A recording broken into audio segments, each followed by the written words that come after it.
কারো লাগিয়া এত মায়া এত চোখের পানি রে মন কারো লাগিয়া এত মায়া এত চোখের সন্ধ্যা হলে ডুবিবে বেলা শূন্য হবে ভোরেরই মেলা সন্ধ্যা হলে ডুবিবে বেলা শূন্য হবে ভোরেরই মেলা কি বলেন সন্ধ্যা হবে কি হবে না জীবন সূর্যটা ডুবে যাবে কি যাবে না সন্ধ্যা হলে ডুবিবে বেলা শূন্য হবে ভোরেরই মেলা কেউ বা করাবে আখিরি গোসল কেউ বা করাবে আখিরি গোসল কেউ বা আনবে আতুরদানি কারো লাগিয়া এত মায়া এত চোখের রে মন কারো লাগিয়া এত মায়া এত চোখের পানি এবং মুসলমান আল্লাহ বলেন কুল্লু নাফসিন যায়িকাতুল মাউত জীবন আছে যার মরণ আছে তার প্রত্যেকটি প্রাণীকেই মরণের স্বাদ গ্রহণ করতে হবেই এই মরণ এমন জিনিস এটা থেকে পালায়া বাঁচার কোনো উপায় নাই আল্লাহ রাব্বুল আলামিন এই বিষয়ে বলেন আইনামা তাকুনু ইউদরিকুমুল মাউতু ওয়ালাউ কুনতুম ফি বুরুজিম মুশাইয়্যিদা মরণ হতে পালাও যদি মরণ হতে পালাও যদি সুদূর আকাশ পানে লাগে সিঁড়ি তবুও মরণ ছাড়বে না তোমায় তবুও মরণ ছাড়বে না তোমায় সেটাই তোমায় লইবে ঘিরি মরণ এমন জিনিস যেটা থেকে পালিয়েও বাঁচার কোনো উপায় নাই আছে কোথায় পালাবে দুর্ভেদ্য কোনো প্রাচীরে নাকি আকাশে কোন গ্রহ নক্ষত্রে কোন গম্বুজে যেখানেই পালাবেন মরণ সেখানেই কি ধরবেই এই আয়াতের তাফসীর লিখতে গিয়ে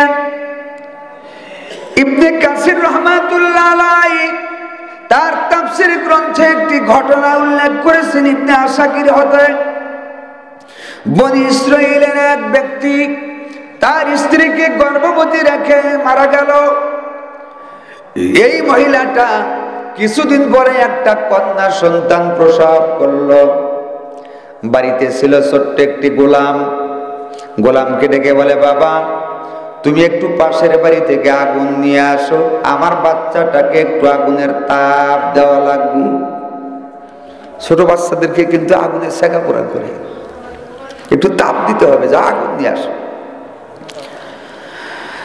গোলাম খুশি মনে বাড়ির বাইরে বের হলো গেটের বাইরে বের হয়ে দেখতে পাইল একজন বিশাল দেহওয়ালা আশ্চর্যজনক চেহারার একজন মুরব্বী রাস্তা বন্ধ করে দাঁড়িয়ে আছে এই মুরব্বীটিকে বলে বাবা কই যাও গোলাম বলে চাচা আমি যাই আমার বাড়ির মালকিন একটি সন্তান প্রসব করেছে তাকে তাপ দেওয়ার জন্য আগুনের দরকার পাশের বাড়ি থেকে আগুন আনতে হবে মুরব্বী ডেকে বলে বেটা আগে বলো তোমার বাড়ির মালকিন যেই সন্তান প্রসব করেছে ওটা কন্যা সন্তান নাকি পুত্র সন্তান ছেলে না মেয়ে বালক বলে ওটা কন্যা সন্তান মেয়ে সন্তান এ বেটা তাই যদি হয় তাইলে ওই মেয়েটার সম্পর্কে আমার 4টি বিষয় জানা আছে কয়টা বিষয় যে সন্তানটা জন্ম দিছে আজকে, ওই সন্তান সম্পর্কে আমি 4টি কথা, 4টি বিষয় জানি। কি? 1 নাম্বার, এই মেয়েটা যখন বড় হবে বিশ্ব সুন্দরী হবে, তার জামানায় তার সমকক্ষ দ্বিতীয় আর কোন সুন্দরী থাকবে না। সুবহানাল্লাহ। বালকটা খুশি হবে না বেজার হবে? মহা খুশি। বাড়ির মালকিনের কন্যা এত সুন্দরী হবে, বিশ্ব সুন্দরী। এবার খুশি বলে আগুন আনতে যেতে চায়। মুরব্বী বলে, বাবা দাঁড়াও, আরো 3টি কথা জানি। 2 নাম্বার, এই মেয়েটা বড় হওয়ার পর 1জন নয়, 2জন নয়, কম পক্ষে 100 পুরুষের সঙ্গে অবৈধ মিলন ঘটাবে। অর্থাৎ 100 পুরুষের সঙ্গে সে জিনায় লিপ্ত হবে। জোরে বলুন নাউজুবিল্লাহ। যেমন পরিষ্কার আকাশে মেঘ নেমে আসলে যা হয়, ওরকম এই বালকের হাস্যোজ্জ্বল চেহারার মধ্যে হঠাৎই যেন কালো মেঘ জমে গেল, তার চেহারাটা বিবর্ণ হয়ে গেল, মনটা খারাপ হয়ে গেল। কি বললেন? এত বড় জঘন্য পাপী হবে? বলেন কি? এবার শুধু তাই নয়, 3 নাম্বার যে বিষয়টা আমি জানি, এই মেয়েটা 100 পুরুষের সঙ্গে জিনা করার পর এই বাড়ির বর্তমান গোলাম যে, তার সাথে বিবাহ হবে। নাউজুবিল্লাহ বলে। এবার বালকের অবস্থা কেমন একটু চিন্তা করে। রাগে গড়গড় গড়গড় শুরু করেছে। বলেন কি চাচা, এত বড় কথা? 100 পুরুষের সাথে জিনা কইরা আবার আমার সাথে বিয়ে? এটা হতে পারে না, আমি এটা হতে দেব না, এই মুহূর্তে হত্যা করব। এ বলি আগুন আনার পরিবর্তে ঘরের দিকে দৌড়ায়, ওকে আমি হত্যা করে ছাড়বো, ও যেন পাপ করতে না পারে, আমার সাথে বিয়েও বসতে না পারে, এই মুহূর্তে হত্যা করে দেব। মুরব্বী পিছন থেকে ডাকে আর বলে, বাবা যাও না, যাও না, বৃথা চেষ্টা করে কোনো লাভ হবে না। এই মেয়েটার চতুর্থ যে বিষয়টা আমি জানি, এই মেয়েটার মরণ তোমার হাতে হবে না। এই মেয়েটার মরণের কারণ হবে ছোট্ট একটি মাকড়সা। কি হবে? ছোট্ট একটি মাকড়সা ওর মরণের কারণ হবে। যা বললাম, এটা না ঘটার আগে হবে না, ঘটবে তারপরে হবে। কার কথা কে শোনে? ওর মাথায় তো রক্ত উঠে গেছে। এত বড় কথা, 100 জেনা করে আবার আমার সাথে বিয়ে? দাঁড়া, জেনা ছুটাই দিছি। দৌড়াইছে ঘরে দিকে, ঘরে গিয়ে দেখে বাড়ির মালকিন, ওই মহিলাটা বাড়ি নেই, ঘরে নাই, ভিতর বাড়ি চলে গেছে বিশেষ প্রয়োজনে। ও দেখলো এটাই সুবর্ণ সুযোগ, হাতে একটা ছুরি নিয়ে এই মেয়েটা একদম পেটটা বুক থেকে শুরু করে একদম নাভির নিচ পর্যন্ত ফেরে ফেলছে একটা। যখন পেট ফাড়িয়ে দিছে, ছোট্ট বাচ্চা, নারী বুড়ি তো বাচ্চাদের এমনি দেখাই যায়, খুবই পাতলা আবরণ, যখন কেটে গেছে বুড়িটা বের হয়ে মাটিতে পড়ে গেছে। গোলাম বালক চিন্তা করে, এই মেয়েটা আর বাঁচবে না, সবে মাত্র আজকে জন্ম নিছে, এখন যদি কেউ দেখে ফেলে আমাকে মেরে ফেলবে, এখন আমার পালায়ন করা প্রয়োজন। ভয়ের চোটে এই গোলাম দৌড়াইতে লাগলো। তাফসীরের ভিতরে লেখা হয়েছে, এই গোলামটি দৌড়াতে দৌড়াতে কয়েকটা নদী সে পার হলো, এমন একটি এলাকায় পৌঁছালো যে এলাকাটা এলাকা থেকে সম্পূর্ণ বিচ্ছিন্ন, যোগাযোগ বিচ্ছিন্ন একটি এলাকা। এলাকার কেউ তারে চেনে না, কেউ তারে জানে না। বালকটি ওখানে গিয়ে এমন একটি বাড়ির গোলাম হলো, যে বাড়ির মালিক অনেক ধনবান, বিত্তবান এবং খুবই বড় মনের একজন মানুষ। খুবই বড় মনের একজন মানুষ, ছেলের মতো লালন পালন করতে লাগলো। বেতনও দেয়, অনেক পর্যাপ্ত পরিমাণে বেতন দেয়, আবার হাত খরচও দেয়, পোশাকাদি যা লাগে দেয়, খাবারও দেয়। দেখা যায় এই বালকের কোনো কিছুর প্রয়োজন হয় না, বেতনটা তো বেশিই যায়, আবার হাত খরচ যেটা পায় এটাও তার খরচ হয় না, প্রয়োজন হয় না, সব তার অ্যাকাউন্টে জমা হয়। অল্প কিছুদিন যেতে না যেতেই এই বালক অনেক সম্পদের মালিক হলো। মনে মনে চিন্তা করে যথেষ্ট বয়স আমার হয়ে গেল, সম্পদ হয়েছে, আর কতদিন গোলামি করব, এখন একটু নিজের পায়ে দাঁড়ানো প্রয়োজন। বুদ্ধি করিয়া তার এই টাকা দিয়া একটি ব্যবসা দাঁড় করালো। ব্যবসার মধ্যে বরকত রেখেছেন কে? আল্লাহ। অল্প দিনের মধ্যে যুবকের ব্যবসা চতুর্দিকে প্রশস্ততা লাভ করলো, অনেকগুলি মিল ফ্যাক্টরির মালিক হলো, হাজার হাজার কর্মচারী তার ফ্যাক্টরিতে কাজ করে জীবিকা নির্বাহ করে।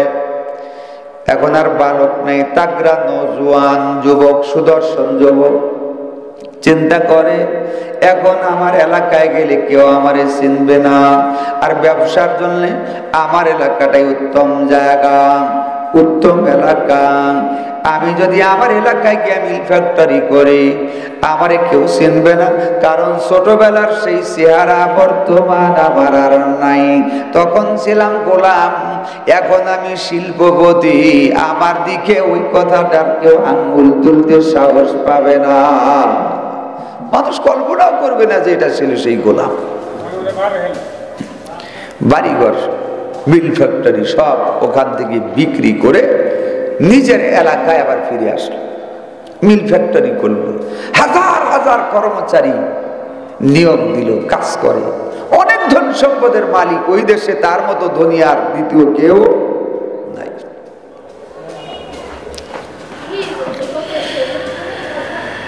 একটি সন্ধিক্ষণে এলাকার সমস্ত মানুষকে দাওয়াত করিয়া লোকজনকে খাওয়াইয়া সবার সামনে দাঁড়ায় ডেকে বলে, আমার এলাকার ব্যক্তিগণ, আপনারা জানেন আমার সম্পদের অভাব নাই, আমার টাকা কড়ির অভাব নাই, কিন্তু আমার মনে শান্তি নাই। লোকেরা বলল কেন? বলে কারণ একটাই, আমার বউ নাই। কি নাই? বউ না থাকলে শান্তি হয়? হ্যাঁ, বউ না থাকলে তো বেহেশতে যায়ও শান্তি পাবেন না আপনি, বেহেশতের মধ্যেও শান্তি পাবেন না। আদম আলাইহিস সালামকে সৃষ্টি করে যখন জান্নাতে রাখা হলো, জিবরাইল আমিন জান্নাত পরিদর্শনে গেলেন। আসার পরে আল্লাহ জিজ্ঞাসা করেন, জিবরাইল কি দেখলা? বলে আল্লাহ দেখলাম তোমার আদম একবার এই দিক হয় আবার ওই দিক হয়, কি যেন তার অভাব, কি যেন তার অভাব, বুঝলাম না। আল্লাহ বলেন জিবরাইল আমি বুঝেছি, জান্নাতে সবই আছে কিন্তু আদমের সঙ্গিনী নাই। সুবহানাল্লাহ।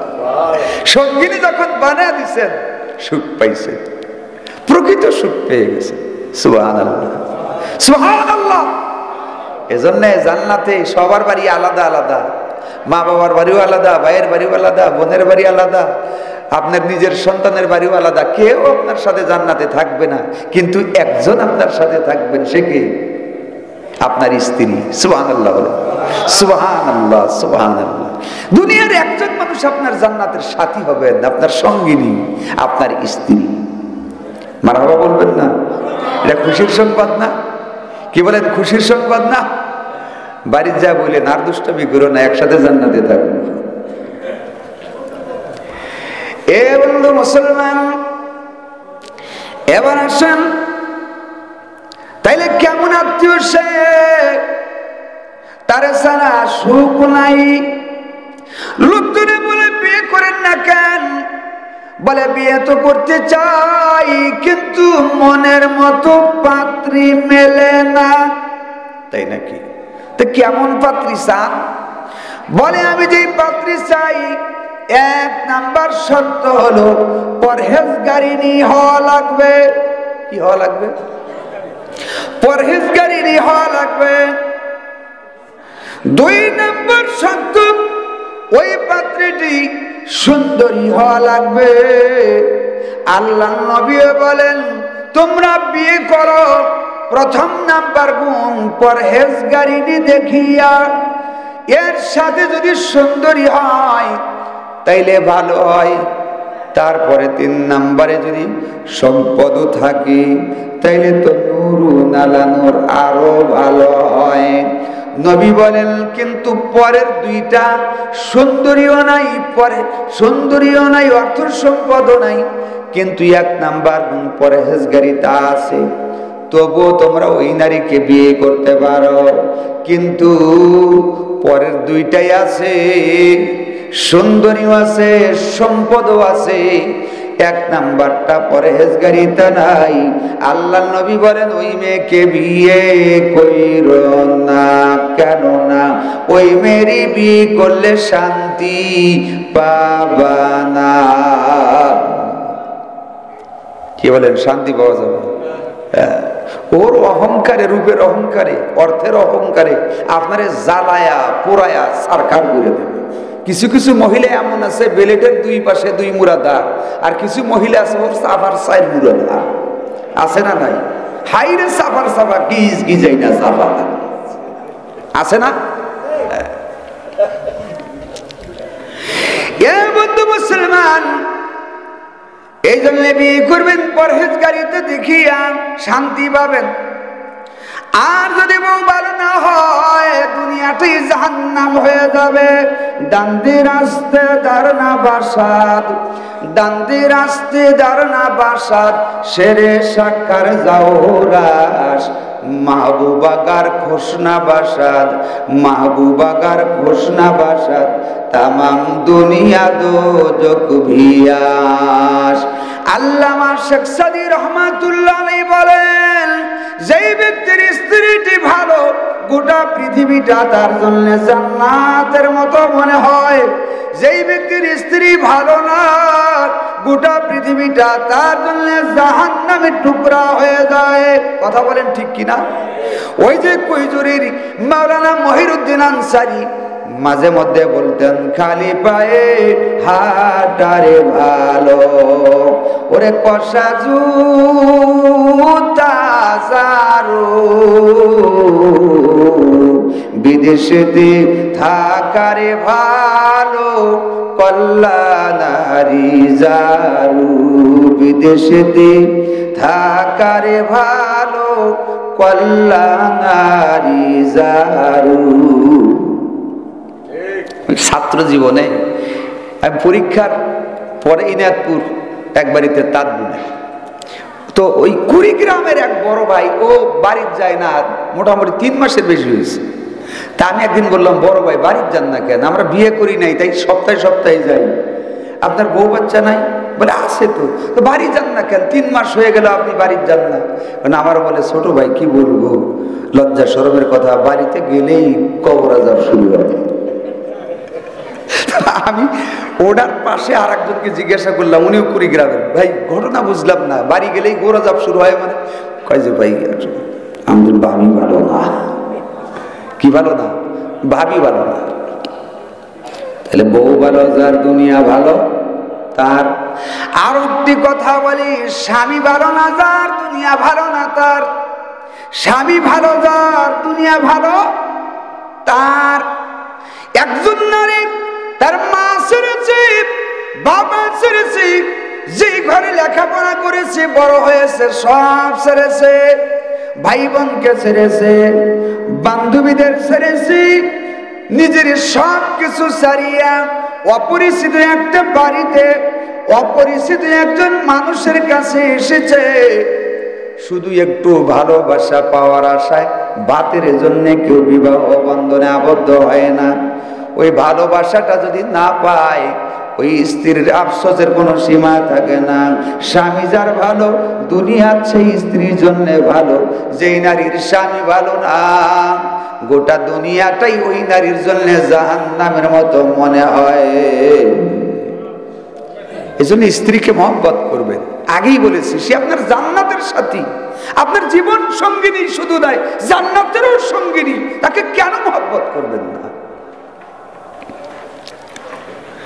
এই যুবক বলে বিয়ে করব, কিন্তু দুটি গুণ হলো, 1 নাম্বার পরহেজগারিনী, 2 নাম্বার সম্পদ চাই না আমি, সুন্দরী চাই, সম্পদের আমার দরকার নাই।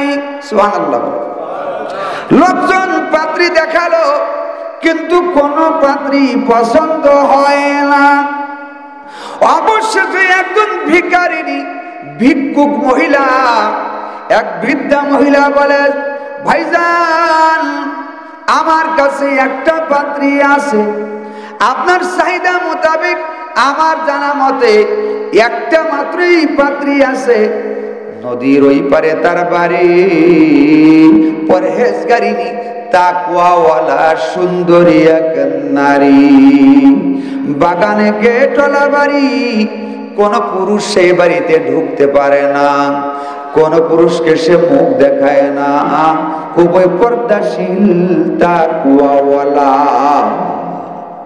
সুবহানাল্লাহ। বিয়ে করতে চায় পরহেজগারিনী, পর্দানিশিনী, তাকওয়াওয়ালা, সুন্দরী। আর মুরব্বী বলে গেছে যে ওই মহিলা 100 পুরুষের সাথে জেনা করে তারপরে এই বাড়ির গোলামের সাথে বিবাহ হবে। কি বলেন? ডিফারেন্স হয়েছে না? মিলল কি? ওসায় পরহেজগারিনী তাকওয়াওয়ালা, মুরব্বী বলছে তোর কপালে আছে জেনাকারিনী মহিলা। এই ভিখারিনী ডেকে বলেন, আমি যে মেয়েটাকে চিনি, জিন্দেগিতে কোন পুরুষকে মুখ দেখায় না, পর্দানিশিনী তাকওয়াওয়ালা, আমি যতদিন গিয়েছি খালি হাতে ফিরাই নাই, খুবই দানবীর, দান করনেওয়ালা। সুবহানাল্লাহ বলেন। সে খুবই দানবীর, দান করনেওয়ালা। আর আল্লাহর নবী বলেন, সাকিউ হাবিবুল্লাহ ওয়ালাউ কানা ফাসিকান, যারা দান করে তারা আল্লাহর বন্ধু, যদিও সে ফাসিক হয়। যারা দান করে তারা আল্লাহর কি? জোরে বলেন কি? বন্ধু। আল বাখিলু আদুল্লাহ ওয়ালাউ কানা আবদান, আর যারা বখিল ব্যক্তি তারাই আল্লাহর শত্রু, যদিও সে আবেদ ব্যক্তি হয়। তাহলে দানকারী ব্যক্তি আল্লাহর কি? জোরে বলেন কি? আপনারা কি আল্লাহর বন্ধু হইতে চান? কারা কারা চান একটু হাত তুলে দেখান। লিল্লাহি তাকবীর। আলহামদুলিল্লাহ, সবাই আল্লাহর বন্ধু হতে চান। তাহলে দান কইরা নাকি না কইরা? দান কইরা। দান করলে কি হয়?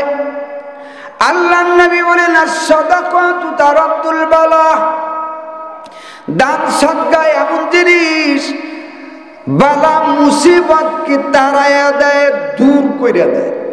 বালা মুসিবত আইসা পড়ছে, অথচ ওই সময় যদি কোনো ব্যক্তি দান করতে পারে, বালা মুসিবতকে আল্লাহ সরাইয়া দেন। সুবহানাল্লাহ বলেন। শুধু তাই নয়, দান করলে ফকির হয়েও যাবে না। মান যাবিল হাসানাতি ফালাহু আশরু আমসালিহা, আল্লাহ বলেন যারা আমার রাস্তায় একটি নেকির কাজ করবে 10 গুণ বাড়ায়া দিব। সুবহানাল্লাহ বলেন।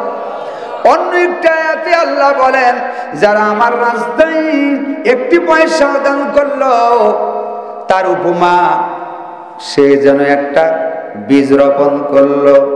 একটি গাছ হলো, ওই গাছে 7টা ছড়া হলো, প্রত্যেকটি ছড়ায় অর্থাৎ প্রত্যেকটি শীষের মধ্যে 100 দানা হলো।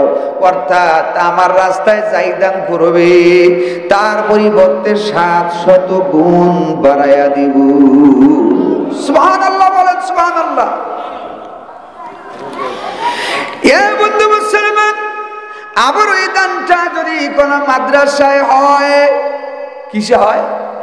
মাদ্রাসায় হয়, কোরআনের মাদ্রাসায়, হাসরের ময়দানে এই কোরআন বান্দার মাথার উপরে দাঁড়িয়ে যাবে। যদিও জাহান্নামের অর্ডার হয়ে যায়, দাঁড়ায়া আল্লাহ কি বলবে, আল্লাহ তোমার বান্দা কি জাহান্নামে দিছো, আমার আফসোস নাই, দুঃখ নাই, কিন্তু একটি পারমিশন চাই। কি পারমিশন? আল্লাহ তোমার বান্দাকে আমি একটু রাস্তাটা দেখায়া দিয়ে আসি, একটু আগায়া দিয়ে আসি। আল্লাহ বলবেন, এ কোরআন তোমার সাথে ওর কিসের সম্পর্ক? কোরআন বলবে, আল্লাহ সে আমাকে মহব্বত করেছে, আমার প্রতিষ্ঠান আমার শিক্ষাকে জাকজমক করেছে, টাকা পয়সা দিয়ে দাঁড় করিয়েছে, ছাত্র দিয়েছে, জাগির রেখেছে, কোরআনের ব্যবস্থা করেছে, আমি কোরআনকে নিজে পড়েছি, মহব্বত করেছি, ভালোবেসেছি। সুতরাং দুনিয়ায় এত মহব্বত যে ব্যক্তি আমারে করলো, তারে শুধু একটু রাস্তাটাকে আমি দেখা দিতে পারি না। আল্লাহ বলবেন, কোরআন রে তোমার সাথে যখন বান্দার এত মহব্বত, যাও আমি ওকে মহব্বত করলাম, আমার অর্ডার ক্যান্সেল করে দিয়া ওর জন্য জান্নাতের অর্ডার দিয়ে দিলাম, তুমি ওকে জান্নাতে নিয়ে রেখে আসো। সিল্লাহ বলেন মারহাবা। তাহলে কোরআনের মাদ্রাসায় দান করার দরকার আছে না নাই? জোরে বলেন, আছে না নাই?